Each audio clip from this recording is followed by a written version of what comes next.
अस्सलाम वालेकुम ख़वातीन और हज़रात। आज आप जो सेटअप हमारा नया देख रहे हैं, ये हमने बड़ी मुश्किलों से सेटअप क्रिएट किया है, बड़े पैसे जोड़ जोड़ के। और आज हमारे साथ जो मेहमान मौजूद हैं, राव शावेद साहब, जो कि एक थिएटर एक्टर हैं, काफ़ी कमर्शियल्स वगैरह में भी आए हैं। तो आज आप चीज़ें इनसे जानेंगे। और ये फ़र्स्ट ऑफ ऑल हमारे पहले मेहमान हैं। तो सर, आज आप आ गए तो अब इंशाल्लाह मुझे उम्मीद है कि बरकतें। हाँ सर, उम्मीद नहीं, वो उम्मीद यकीन में बदल जाएगी। टेंशन नहीं लिया। अच्छी बात है। First of all thank you यार, थैंक यू सो मच कि आपने मुझे बुलाया अपने शो के ऊपर, और शो का आगाज हमारे से हो रहा है। So that's an honour. Sir, आपका बहुत बहुत शुक्रिया कि आपने हम जैसों को टाइम दिया, क्योंकि हम बहुत छोटे लोग हैं। अरे क्या से ट्राई कर रहे हैं कि कुछ अच्छा मार्केट में ये स्क्रिप्टेड बात बोल रहा है, ये स्क्रिप्टेड था पहले। अच्छा, कैसे स्टार्ट, इस जर्नी को कैसे स्टार्ट किया आपने? मतलब कहाँ से स्टार्ट किया था और आज कहाँ आके खड़े हैं? तो इस बारे में थोड़ी सी यार तुमने ना, वही पता नहीं, मुझे आंटी का नाम भी याद आ रहा, तुमने बिल्कुल बस वैसे पूछा कैसे आपने स्टार्ट किया। यार अच्छा सीन ऐसा हुआ कि मैं काफ़ी सारी इंटरव्यूज़ में बात बता चुका हूँ, सो बोर मत होइएगा ये बात जान के। लेकिन मैं फिर से बता दूँ कि यार असल में बेसिकली दूर दूर तक कोई एक्टिंग का इरादा ऐसा था नहीं। ठीक है, सही है। तो बिजनेस माइंड था हमेशा से, क्योंकि मेरे फादर का इम्पोर्ट एक्सपोर्ट का बिजनेस है। तो हमेशा से यही था कि भाई बिज़नेस करना है। तो आई.कॉम किया, बी.कॉम बहुत मुश्किल से किया, बहुत मुश्किल से पास हुआ मैं बी.कॉम में। एम.बी.ए में एडमिशन मिल गया। तो बट बेसिकली एक चीज़ थी यार, कि एक चीज़ ज़िंदगी से मिसिंग थी, कि इतनी मेहनत करने के बाद भी आप at the end of the day खुश नहीं हो, या आप सेटिस्फाइड नहीं हो कि यार मैं क्या कर रहा हूँ। एक सवाल जो था, शुक्र है मेरे दिमाग में सही टाइम पे वो कहते हैं ना, दिमाग में हाँ बत्ती जल गई थी, यार मैं क्या कर रहा हूँ और मुझे करना क्या है। सो बड़े कोई अच्छे दोस्त थे हमारे, उन्होंने हमें बताया कि भाई नापा नाम की एक जगह है, जहाँ मैं काफ़ी समराइज़ कर रहा हूँ इसको, ठीक है। तो नापा नाम की एक जगह है, तो वहाँ जाके अगर एक्टिंग करनी है ना, वहाँ सीख के करनी है, तो वहाँ जाओ। तो मैं गया, नापा वगैरह गया, वहाँ जाके पता चला भाई आज सच अभी कोई एक्टिंग का कोर्स आया नहीं है। एक 3 महीने का कोर्स आएगा, अगले हफ्ते से शुरू होगा। सीट्स पूरी हैं, अगर कोई बैकआउट करता है तो आपको एडमिशन मिल जाएगा, और वरना नहीं मिलेगा। और लाइक ठीक है, मैं फॉर्म फिल करता हूँ। इत्तेफाक ऐसा हुआ, पता नहीं खुदा का कौन सा वो नेक बंदा था जो कि नहीं पहुँच पाया उस सीट के ऊपर। तो मुझे लकीली एडमिशन मिल गया 3 महीने के अंदर नापा एक्टिंग के अंदर। तो उस 3 महीने के पहले 1 से 1.5 हफ्ते में मैंने डिसाइड कर लिया था दिस इज़ द प्लेस जहाँ मैं आना था, और जो चीज़ मेरी ज़िंदगी से मिसिंग थी। तो वो मुझे 1-1.5 हफ्ते में डिसाइड हो गया था, क्योंकि वो एक एफर्टलेस सी चीज़ होना शुरू हो गई थी मेरे लिए, कि मैं दिन रात मेहनत कर रहा होता था उसमें, और मुझे इतना दिमाग लगाना भी नहीं पड़ता था, ऑनेस्ट बात ये। तो फिर वो 3 महीने का सिलसिला ख़त्म हुआ, तो फिर वो 3 साल का कोर्स मिल गया मुझे, लॉन्ग कोर्स मिल गया नापा के अंदर। मैंने उसके लिए ऑडिशन दिया, इंटरव्यू हुआ, वो क्लियर हो गया। तो ऐसे हम एक्टिंग की साइड पे आ गए। कितना ड्यूरेशन होता है, यानी अगर आपको नापा से ग्रेजुएट करना है तो? यार नापा जो है वो साल में सिर्फ 2 कोर्सेज ऑफर करता है। एक शॉर्ट कोर्स ऑफर करता है, वो होता है 3 महीने का, और एक लॉन्ग कोर्स ऑफर होता है, वो होता है 3 साल का, जो कि डिप्लोमा होता है in theatre acting and direction for stage. Okay, क्या तब्दीली आई उसके बाद? मतलब कैसे पता चला कि अब मज़ा तो आ गया, ठीक है ग्रेजुएट हो गया, अब आपने वहाँ से चीज़ें सीख ली, कि जब मीडिया के स्टूडेंट या कोई भी एक्टिंग की फील्ड में लोग आते हैं ना, मैंने आजकल सबसे ये चीज़ें सुनी है, काम नहीं है। कहाँ यार, काम उन लोगों के लिए नहीं है जो कहीं ना कहीं अपने आप को एस्केपिज्म देते हैं। मुझे लगता है यार काम है, काम बहुत सारा हो रहा है, क्यों नहीं हो रहा। ढूंढना आपने, आपके पास कोई काम लेकर नहीं आएगा, या तो आप भी कोई हो किसी बड़े डायरेक्टर, किसी तोप चीज़ के बेटे के आपको वो आके काम के लिए अप्रोच करें, या आपका फेस इतना रिकग्नाइज हो कि वो आपको काम के लिए अप्रोच करें। अगर आप बहुत अच्छे एक्टर हैं, नापा की आर्ट्स काउंसिल की हुदूद में या थिएटर करते हैं, तो वो उस डायरेक्टर को कैसे पता चलेगा जो कि वो फिल्म बना रहे हैं वहाँ पे? आपको जाना पड़ेगा फर्स्ट ऑफ ऑल। अच्छा, आपका जो सवाल था ये कि क्या तब्दीली आई नापा जाके, राइट। तो मेरी तो ज़ाती ज़िंदगी में भी बहुत चेंज आया, बहुत बड़ा चेंज आया, और कि अपने आप को मैंने अपनी लिमिट्स को एक्सप्लोर किया कि यार ओके फाइन, ये भी मैं कर सकता हूँ, या मेरे जो सोचने का तरीका था, आज तक ज़िंदगी को देखने का जो नज़रिया था, वो कुछ और ही हो गया। तो जाहिर सी बात है, जब आप ज़्यादा लोगों से मिलते हैं, आप किताब पढ़ते हैं, आप एक्सपीरियंस करते हैं, और इतने बड़े बड़े नाम ज़िया मुहिउद्दीन, राहत काज़मी, तलत हुसैन, खालिद अहमद, इन लोगों के साथ जब आप पढ़ते हैं, और इनके पास ये इल्म के ख़जाने हैं, सही है, तो इनसे जब आप सीखते हैं ना, तो आपका जो ज़िंदगी का पर्सपेक्टिव होता है वो बदल जाता है। सो मेरी तो ज़ाती ज़िंदगी भी बदली, और बहुत ज़्यादा ज़िंदगी भी बदल गई, इंशाल्लाह खुशखबरी भी आपको माशाल्लाह माशाल्लाह। तो यार हाँ बाकी जी जी ज़िया मोहिउद्दीन साहब का आपने नाम लिया, मैंने बड़ा नाम सुना है इनका, ज़िया मोहिउद्दीन साहब का, और वो इतनी जल्दी चीज़ों से सेटिस्फाइड नहीं होते। हाँ यार माशाल्लाह, एक तो उनकी एज ही इज़ 91 ईयर्स ओल्ड अभी, लेकिन वो अभी भी जब बात करते हैं ना तो आपकी कांपे टांग जाती है। ऐसा ही है। तो ज़िया साहब यार एक तो इतना उन्होंने काम किया है और उन्होंने इतनी मेहनत की है इस फील्ड के अंदर, और उनका जो एक ऑरा है ना वो आपको वैसी टेंशन में देता है। मुझे एक बात याद आ गई, हमारी डिक्शन तलफ्फुज़ की क्लास होती है ना, तो वो ज़िया साहब कंडक्ट करते हैं। आप घर से तैयार करके जाते हो मोनोलॉग, फिर यार आ जाओ ऐसी की तैसे मैं सुनाता हूँ। तो जब आपकी बारी आती है, ज़िया साहब पीछे बैठे होते हैं क्लास के ना बिल्कुल, तो उनका इशारा होता है बस आप इधर जी मतलब जाइए आप, तब तक भी सब सही है। आप गए और ये जो आप मुड़े ना और ज़िया साहब को देखा, फिर गया सब बह जाता है बॉस। लेकिन वही बात है कि वो आपको असल में मुझे ऐसा लगता है कि उनकी क्लास में भी एक्टिंग ना आप बहुत कुछ सीखते।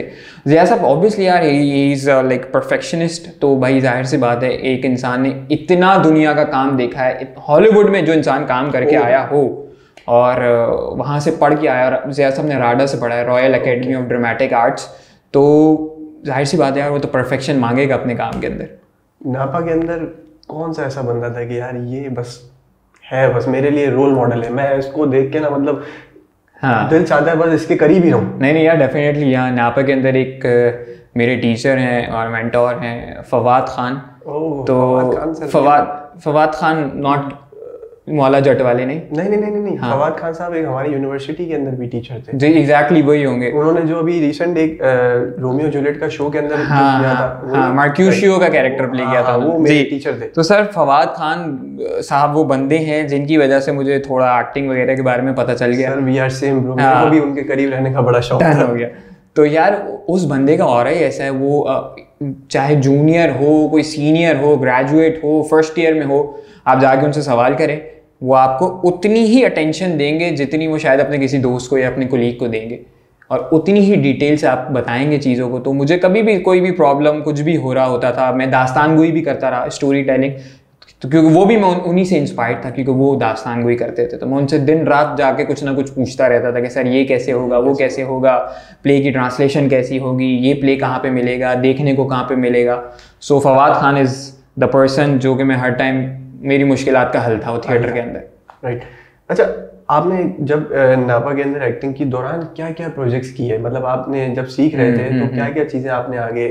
यार नापा में मैंने काफ़ी, अभी तो पिछले खैर आई थिंक 2-2.5 साल से मैंने थिएटर नहीं किया, लेकिन जब मैं नापा में था तो मैंने बहुत ज़्यादा थिएटर किया। एक टाइम तो ऐसा आया, अच्छा नापा में ट्राइमेस्टर्स होते हैं ना, हर 3 महीने बाद आपको एक परफॉर्मेंस करनी होती है, एक करनी होती है। तो एक टाइम ऐसा आया कि मैंने अपनी परफॉर्मेंस भी की, अपने 2 ग्रुप्स के बराबर वाली परफॉर्मेंस भी की, अपने सीनियर्स के साथ भी परफॉर्म कर लिया, और एक कमर्शियल प्ले भी परफॉर्म कर दिया। तो भाई मैं नापा से हो गया बैन कि यार सारा काम तो ये बंदा कर देगा, बाकी क्या करेंगे।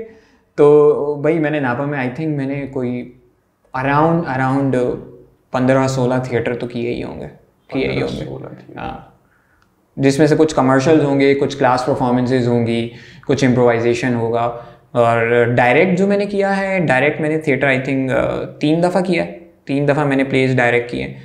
NED यूनिवर्सिटी के लिए मैंने किया है, तो अभी भी आजकल उनसे बातचीत चल रही है, तो बहुत दोबारा इंशाल्लाह जल्द उनके लिए भी काम करेंगे। हाँ, चाय पी सकते हैं? बिल्कुल बिल्कुल, सबसे पहले ये आप भी पिए। सही बनाइए ना। मुझे लगता है शायद अगर आप नहीं बोलते तो फिर ये ठंडी हो जाती। बड़े मुनासिब टाइम पे। अच्छा, मार्केट में अपने आप को कैसे इंट्रोड्यूस किया आपने? हाँ, ये अभी अच्छा सवाल है कि मार्केट में इंट्रोड्यूस कैसे किया। अच्छा, मैंने जो बेसिकली काम किया वो ये किया कि नापा के जब मैं फर्स्ट ईयर में था, फर्स्ट ईयर के एंड में था, तो मुझे बात रियलाइज़ होगी कि जो थिएटर, अच्छा बीइंग वेरी ऑनेस्ट, मैं हमेशा ही बात करता हूँ कि यार मुझे ना सच बोलना पसंद है, और मैं सच बोलता हूँ। अच्छी बात है कि यार मुझे कभी भी थिएटर एक्टर मेनली नहीं बनना था कि मैं सिर्फ थिएटर के लिए एक्टिंग करूँ। मेरे लिए मेरा विजन क्लियर था कि मैं नापा आया ही इसलिए था कि मैं कैमरे के लिए एक्टिंग करूँ, ठीक है।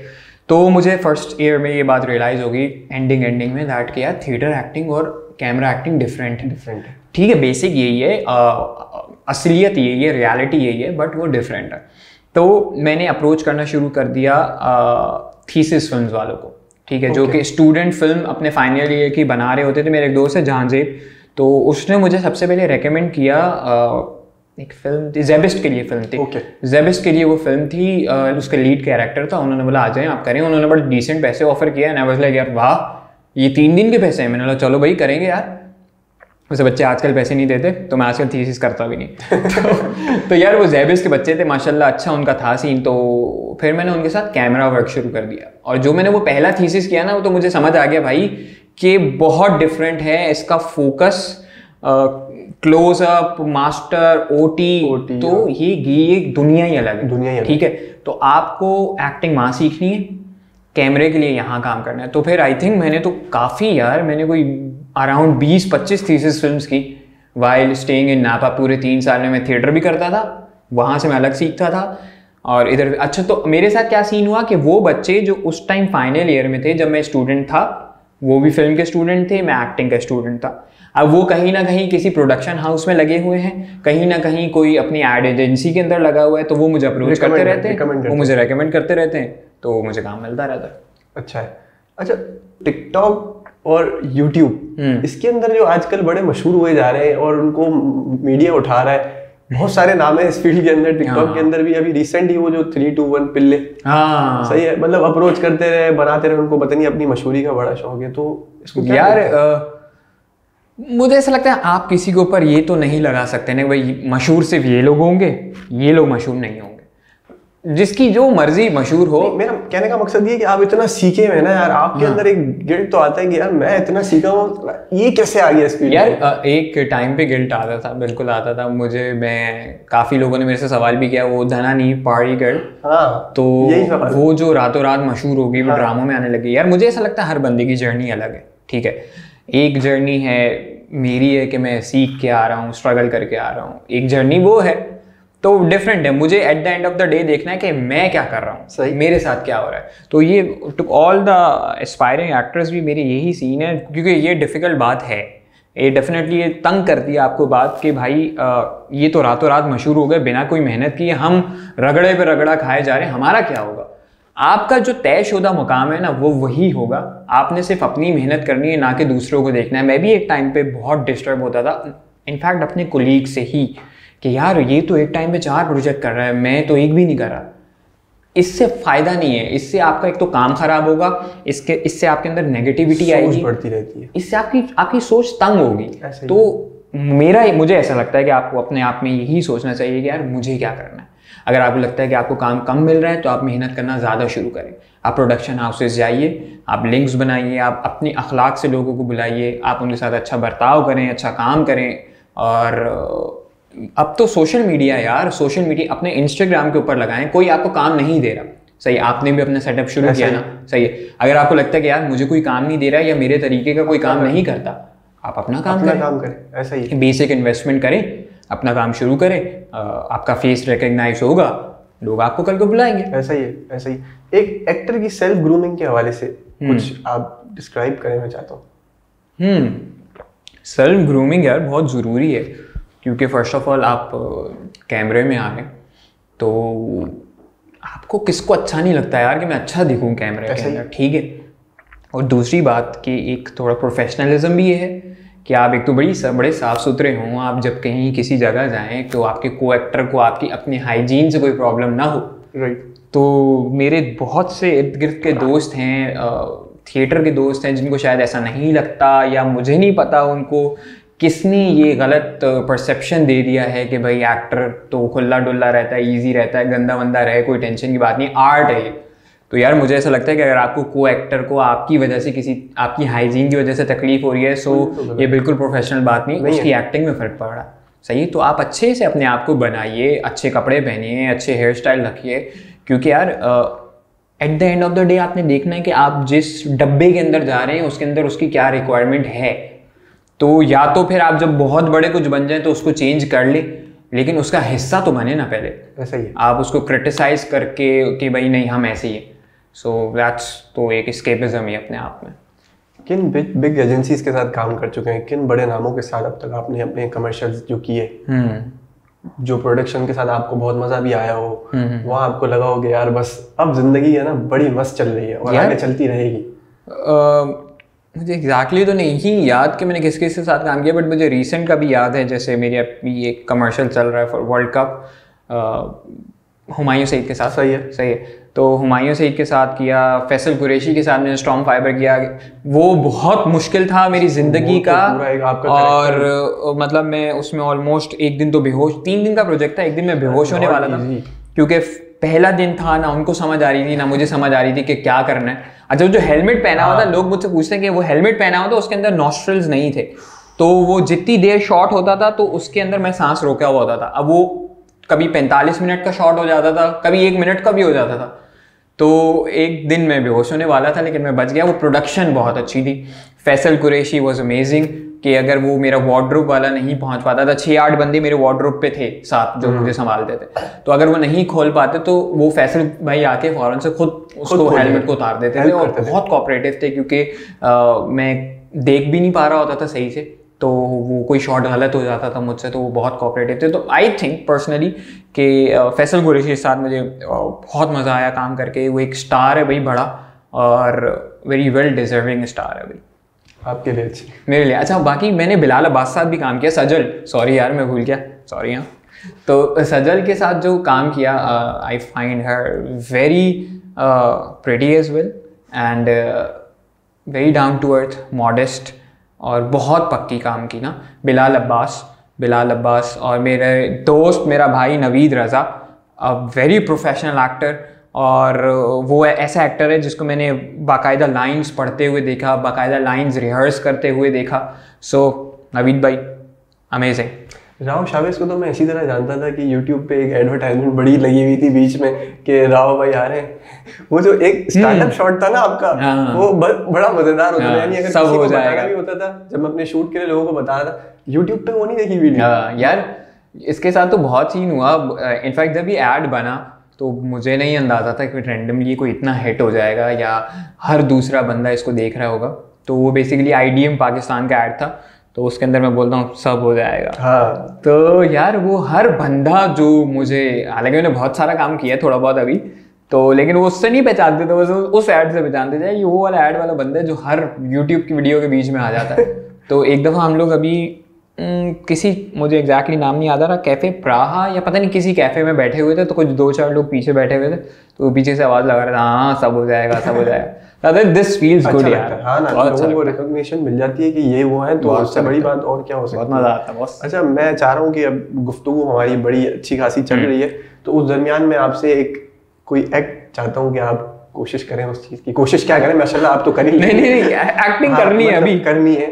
वो ये करनी है कि आप जो है, अच्छा फुल सिचुएशन भी सोच के आया, मैं सोच के आया हूँ, कुछ हम सोचा हुआ कुछ। सही है। तो उसमें जो है आप फुल नशे में ड्रिंक कर रहे हैं आप मेरे साथ, और मुझे अपनी दास्तान सुना रहे हैं एक्टिंग की फील्ड के हवाले से कि मैंने क्या क्या कर लिया।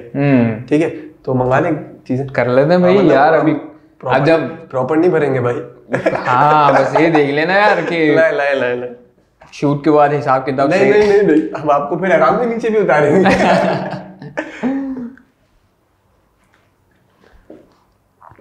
इसका जीवानी का आइडिया होगा ये जीवानी का आइडिया था।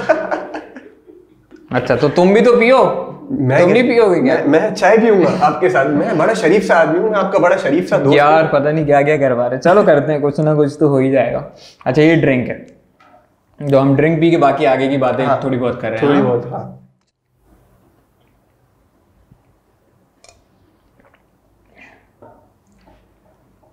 वल्लू, अपनी लाइफ ना साली बड़ी यार मुश्किल है। कहाँ से कहानी शुरू हुई, कहाँ को चली गई, पता ही नहीं चलता साला। लेकिन बल्लू, ये बातों बातों में तू मेरे को चार क्यों नजर आ रहा है यार? इधर देख ना, मेरी आंखों में देख बल्लू। हैं बल्लू, ना तू पीता है यार, ना तू पिलाता है, तो बस अबे अभी बहुत आगे जाना है यार। समझ रही है? देख, अभी तो हम यहाँ हैं, फिर यहाँ आएंगे, फिर आगे चले जाएंगे बल्लू। क्या बात है सर, क्या बात है।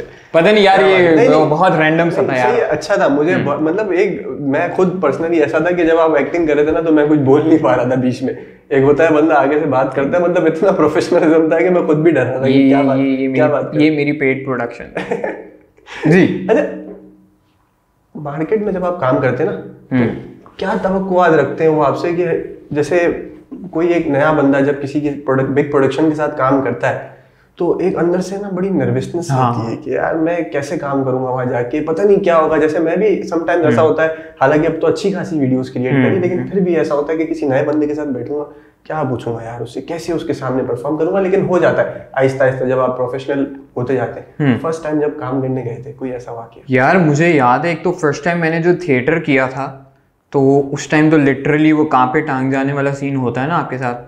मैं अपने विंग के अंदर खड़ा हुआ था, मेरा क्यू आने वाला था और मैं उस नर्वसनेस में सारे डायलॉग्स भूल गया।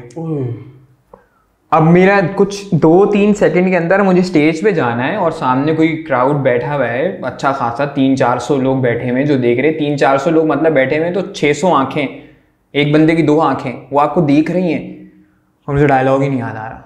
तो खैर वो बस आप स्टेज से गए और खुद पता नहीं क्या हो जाता है, वो हो जाता है। अच्छा मुझे एक और याद है, मुझे कमर्शियल मेरा था, नेशनल अचार का कमर्शियल हुआ था पहली दफ़ा ना, तो उसमें हमें वैनिटी वैन वगैरह मिली और पूरा सेटअप। वो कह रहे हैं सर इधर आ जाएं आप खाना खाने के लिए। मेरे लिए तो पहले तो आप एक्सेप्ट ही नहीं कर पाते यार कि अच्छा हमारे लिए खाना लगा हुआ है, बुफे लगा हुआ है, वाह यार। तो यार वो भी आपकी परफॉर्मेंस को थोड़ा वो करती है कि जब मेरा पार्ट आया तो मुझे जो डायलॉग दिया गया था, मुझे एक लाइन थी, मैंने उसको आगे पीछे कर दिया, समझ ही नहीं आया मुझे काफ़ी डांट भी पड़ी। तो होता है, नर्वसनेस होती है, लेकिन वो नर्वसनेस ऐसे ही जाती है जब आप काम करते रहते हैं। लोग मुझसे पूछते हैं कि भाई आप होस्टिंग करते हैं तो आप नर्वस नहीं होते कि क्या स्क्रिप्ट है, कुछ भूल गया, किसी ने कुछ आगे से बोल दिया तो क्या करेंगे। तो यार आप एक्सपीरियंस फर्स्ट ऑफ ऑल, दूसरा आपका मुताला, पढ़िए, जानिए, रिसर्च कीजिए। वो कहते हैं यार आपने जब कपड़े पहने होंगे घर से बाहर तो आप शर्मी नहीं चल रहे होंगे, आप फुल कॉन्फिडेंस से चल रहे होंगे। हाँ आपने कोई कमी होगी, आपने अपने पहनने ओढ़ने में कमी की होगी तो आप सोच रहे होंगे ज़्यादा। तो भाई फुल प्रिपरेशन करें, उसकी तैयारी करें, मेहनत करें, रिसर्च करें तो जाएं तो कोई टेंशन नहीं होगी। अच्छा मेजॉरिटी ऑफ द टाइम जो एडवर्टाइजमेंट्स बनती है वो तो 1 से 1.5 मिनट की होती है, उसके पीछे जो मेहनत होती है वो कितनी होती है? लोग तो बड़ा आसान समझते हैं कि शायद यार ये तो जाते होंगे बस शॉट लगता होगा ये खत्म।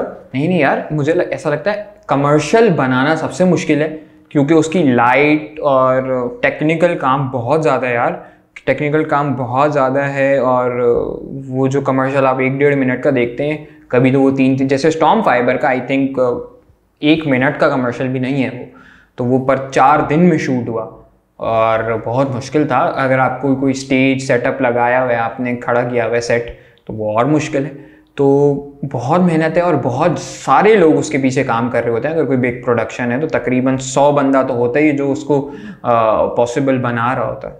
किस में मजा आता है एज एन एक्टर? आप क्या समझते हैं कि मैं जो कमर्शियल्स कर रहा हूँ उसमें मजा है, मैं जो थिएटर करता था? अरे सवाल पूरा सुनूंगा नहीं तुम्हारा यार। एज एन एक्टर जो मजा है ना वो सिर्फ थिएटर करने में, बस वो चस जो पूरी होती है ना एक्टर की, वो थिएटर करके होती है। और आजकल तो मुझे बहुत ज़्यादा हुआ है कि यार मैं काफ़ी टाइम से मैंने थिएटर नहीं किया तो मैं थिएटर एक्टिंग करूँ, क्योंकि यार आप वहाँ पे रिहर्सल करते हो, वहाँ पे आप अपना कैरेक्टर बनाते हो, वहाँ जाके परफॉर्म करते हो, आपकी कैरेक्टर का ग्राफ होता है। अनफॉर्चुनेटली हमारे यहाँ तो एक ऐसा काम हो रहा है कि आपको सेट पे जाके लाइन मिलती है, आप कुछ इतना प्रॉपर रिहर्स नहीं कर पाते। हाँ कुछ चीज़ें हैं, कुछ काम ऐसे भी हो रहे हैं, वेब सीरीज़ वगैरह में काम होता है कि आप रीडिंग भी करते हैं, उसको रिहर्स भी करते हैं, फिर परफॉर्म करते हैं जाके।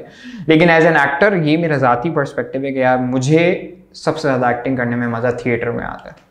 मेरी यूनिवर्सिटी का दोस्त है, उसने मुझे फर्स्ट टाइम बोला कि हसन मेरे साथ चलो और एक्टिंग ये थिएटर प्ले हो रहा है। मैंने जिंदगी में कभी भी नहीं देखा था क्योंकि हमारे यहाँ इसका इतना रुझान नहीं है, अगर होगा भी तो मुझे हाँ नहीं एग्जैक्टली, मैंने भी नापा जाने से पहले कभी थिएटर नहीं देखा। मतलब मैं तो एज अ मीडिया स्टूडेंट वहाँ पे जो है ना एक्टिंग को ही देखता रहा, मुझे स्टोरी से कोई मतलब नहीं था। लेकिन आपको क्या लगता है आजकल ये टीवी के अंदर जो ड्रामे देख रहे हैं, सीरियल देख रहे हैं, वहाँ का मजा और टीवी का मजा? यार मुझे ऐसा लगता है दोनों अलग अलग मीडियम्स हैं, हम इनको कंपेयर नहीं कर सकते। क्योंकि जो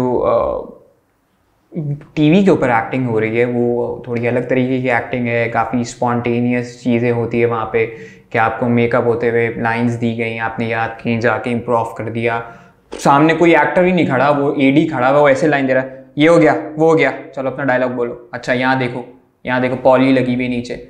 तो वो एक बहुत डिफरेंट इन्वायरमेंट की एक्टिंग है। यहाँ पे आप रिहर्स करते हैं, आपका को एक्टर होता है, सब कुछ। तो मुझे लगता है दोनों बहुत डिफरेंट है, इनका कोई कंपैरिजन नहीं है। कंपैरिजन नहीं। अच्छा, किन प्रोजेक्ट्स पे आगे काम कर रहे हैं आहिस्ता आहिस्ता? आपको मैंने अभी रिसेंट कोई एक फूड के हवाले से आप कोई काम कर रहे हैं किसी न्यूज़ चैनल के साथ, तो यार तो वो एक टाइम दे रहे हैं अपना। फूड चैनल ही है, एक शो है जो हम नेटवर्क्स का है, होस्ट कर रहे हैं आप उसको? हाँ, हम मसाला टीवी का शो है फूड कहानी के नाम से। तो उसके अंदर हमारा ये मकसद है कि खाना तो खाएं जाके, लेकिन उस जगह की कहानी भी जाने पे। जैसे नल्ली बिरयानी भाई बहुत मशहूर है, तो नल्ली बिरयानी कब बनी, कैसे बनी, कहाँ शुरू हुआ, किस बंदे ने बनाया, क्यों रातों रात मशहूर हो गई, इसके पीछे कहानी क्या है, ये भी लोगों को बताएं और खाने के चस्के भी पूरे करवाएं। वो कहानी तो बता रहे हैं, जरा अपनी हिस्ट्री बता दें इसके हवाले से कि आपकी होस्टिंग की क्या बैकग्राउंड है। होस्टिंग का क्या बैकग्राउंड? यार होस्टिंग इज़ अ थिंग जो कि मुझे बहुत पसंद है पर्सनली। मेरा वो कंफर्ट जोन है फर्स्ट ऑफ ऑल, कि नेचुरली मेरे अंदर एक वो शायद चीज़ है बोलने की, बात करने की, तो इसलिए मुझे पसंद है करना, और उसमें अच्छे पैसे भी मिलते हैं। तो भाई एक एक्टर का पेट भरा हुआ होना ज़रूरी है ताकि वो एक्टिंग करे। खाली पेट शाहरुख खान कहता है एक्टिंग भी नहीं होती, ठीक है। तो भाईजान ये होस्टिंग चीज़ ऐसे शुरू हुई कि बहुत लंबी स्ट्रगल है होस्टिंग की। मुझे याद पड़ता है कि बहुत पहले की बात है कि मैं आई थिंक 900 रुपये का एक फ्लिपा कॉइन एक शो होता था, यस याद आ गया मुझे। फ्लिपा कॉइन एक शो मैं किया करता था रोड के ऊपर ना, तो उस पर मुझे 900 रुपीज़ फॉर ईच एपिसोड मिलते थे। ये कब की बात कर रहे हैं? यार ये कोविड से शायद 1 साल पहले की बात होगी। कोविड से पहले की? अब क्या चार्जेस है? अल्हम्दुलिल्लाह। तो यार बहुत लंबी स्ट्रगल है। मुझे याद पड़ता है एक दफ़ा मैं एक चैनल था, कोविड का टाइम था, ये बहुत गर्मी थी कराची के अंदर, 40-42 डिग्री टेम्परेचर हो रहा था, और कोई हाईवे के अंदर कोई गटर लाइन फट गई थी, वहाँ पे ना शो करना था। तो उन्होंने बोला भाई 1200 रुपये आपको मिलेंगे, तो आपने शो करना है। ऐसे जाके वहाँ मिल रहा, ठीक है कर लेंगे यार, कोई मसला नहीं, आ जाओ।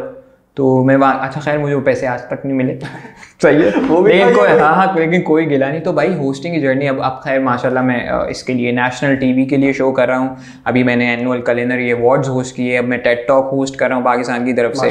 सो होस्टिंग में तो बहुत अच्छे सीन्स हैं अल्हम्दुलिल्लाह। पोर्टफोलियो जो है ना वो एक बड़ी चीज़ होती है कि हम भी किसी को अप्रोच करते हैं तो अगला बंदा बोलता है कि यार आप अपना पोर्टफोलियो तो शेयर करें। तो अगर एक एक्टर का पोर्टफोलियो किसी बैकग्राउंड में नहीं हो, यानी मतलब वो ना कोई टीवी में काम किया हो, ना कोई कमर्शियल में काम किया हो, ना कोई थिएटर एक्टर उसको प्रॉपर्ली मिला हो, तो वो कैसे करे? नहीं यार, ये बहुत अच्छा सवाल है बेसिकली उन एक्टर्स के लिए जिन्होंने आज से पहले कोई काम नहीं किया।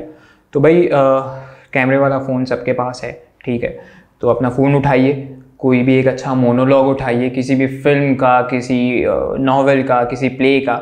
जैसे मैं अक्सर लोगों को रेकमेंड करता हूँ कि शाहिद कपूर की एक फ़िल्म है हैदर, तो उसके अंदर उसका एक बड़ा अच्छा मोनोलॉग है, वो उस चौराहे के ऊपर खड़े होकर वो जो डिलीवर करता है, वो आप उसको याद करें, उसको लिखें और उसको अच्छा से एक बैकग्राउंड, प्लेन बैकग्राउंड के ऊपर मुनासिब लाइट के अंदर रिकॉर्ड कर लें, बन गया आपका पोर्टफोलियो। आपको क्या ज़रूरत है किसी उसकी, आप हाँ 4-5 पिक्चर्स आपके पास अच्छी हो, एक मिड शॉट हो, एक फुल शॉट हो, एक थोड़ा प्रोफाइल शॉट हो, एक थोड़ा जिसमें आप हंस रहे हो, और दूसरा आपका एक ऐसा जो आपने मोनोलॉग रिकॉर्ड किया। और एक और इम्पॉर्टेंट बात जो है इंट्रोडक्शन वीडियो लाजमी बनाइए अपनी 40 सेकंड्स की, जिसके अंदर आप अपना नाम बताएं, आप क्या करते हैं, क्या करना चाहते हैं, एक अच्छी स्माइल अच्छे उसके साथ आप अपनी इंट्रोडक्शन वीडियो बनाएं। और आई थिंक ये भी किसी भी प्रोडक्शन हाउस को पिच करने के लिए काफ़ी है। आप किसी एजेंसीज के साथ काम कर रहे हैं, यानी मतलब किसी के एजेंसी? नहीं वो एजेंसी की बात नहीं कर रहा भाई, अभी आ जाएगी गाड़ी में मतलब यानी जो जैसे सिट्रस टैलेंट हो गया और बहुत सारे नाम है ऐसे मेरे ख्याल में यार, किसी के साथ एफिलिएटेड है, जुड़े हुए किसी के साथ? नहीं, मैं किसी टैलेंट एजेंसी के साथ कॉन्ट्रैक्ट के अंदर नहीं हूँ। हाँ अप्रोच मुझे बहुत दफ़ा हुआ, लेकिन अल्हम्दुलिल्लाह यार वो एक ऐसा सर्कल क्रिएट हो गया है कि अब प्रोड्यूसर्स से ही डायरेक्ट अच्छी खासी बातचीत हो चुकी है। तो अब तक तो ऐसा सच कोई ज़रूरत पड़ी नहीं कि किसी टैलेंट एजेंसी के थ्रू काम मिला है। अल्हम्दुलिल्लाह अब तक जो काम मिला है फ्रीलांस मिला है, अपनी PR पे मिला है। एक प्रोड्यूसर और एक एक्टर का रिश्ता, उसके हवाले से कुछ बोलना चाहेंगे? यार मोस्टली तो क्रिएट होता ही नहीं है, सही है, क्योंकि आप उस जोन में जा ही नहीं पाते जहाँ प्रोड्यूसर्स, क्लाइंट्स वगैरह बैठे हुए होते हैं। अच्छा। तो वो एक सेपरेट वो होता है, एक एक्टर की बैठने की जगह अलग होती है। हाँ, अब जब आपकी उनसे अच्छी बातचीत हो जाती है तो फिर आप बैठने लग जाते हैं उस सर्कल में। तो प्रोड्यूसर्स से अच्छी बनानी चाहिए यार, वही तो काम दिलाने वाले बंदे। तो प्रोड्यूसर्स अच्छी होनी चाहिए। सलाम दुआ आपके, बड़े अच्छे अच्छे प्रोड्यूसर्स हैं यार हमारी इंडस्ट्री में। अच्छा शाविज भाई, आपने भी तो YouTube चैनल स्टार्ट किया, आपको क्या जरूरत पड़ी इस चीज़? अब तुमने पता ही बात की यार। मुझे ऐसा लगता है कि यार YouTube से हर बंदा इतना पैसे वैसे कमा रहा है यार, तो पैसा आता हुआ किसको अच्छा नहीं लगता। और कुछ लोगों का कहना ऐसा है कि भाई मैं थोड़ा ठीक ठाक बोल ही लेता हूँ, तो यार इतने सारे लोग उनको ऐसा लगता है, मुझे ऐसा नहीं लगता कि यार इतने माठे लोग व्लॉग्स कर रहे हैं, ऐसा ही तो आप क्यों नहीं करते। तो मैंने सोचा यार मैं भी बनाता हूँ, मैं थोड़ा इंटरेस्टिंग चीज़ बना ही सकता हूँ यार। तो मैंने बोला मैं भी अपना YouTube चैनल शुरू करूँ, मैं भी कोई गाड़ी वाड़ी लूँ, जाऊँ घूमूँ फिरूँ यार। मेंशन करें ना सर, क्या मतलब किस नाम से आप लोग? यार हाँ, अच्छा मेरा चैनल जो है वो है लाइफ कैमरा एक्शन के नाम से, क्योंकि हम लाइफ को कैप्चर करने निकले हुए। सो इट्स LIFE वाला लाइफ, जिंदगी, कैमरा और एक्शन, ये नाम है। शाविज भाई थैंक यू सो मच, आपका बहुत बहुत शुक्रिया कि आपने हमारे को टाइम दिया, और बहुत मज़ा आया आपके साथ यार। इनफैक्ट मुझे खुद बहुत मज़ा आया। आई वाज़न्ट एक्सपेक्टिंग कि यार इतना मज़ेदार सेशन निकल जाएगा, पता भी नहीं चला। सो आई होप हमारे तमाम व्यूअर्स को इस इंटरव्यू से कोई फ़ायदा पहुँच सके, और इनके चैनल को लाइक करें, सब्सक्राइब करें, कॉमेंट करें और प्रमोट भी करें। थैंक यू सो मच शाविज भाई, आपने मेरा काम कर लिया। थैंक यू सर, एंडिंग बज गई।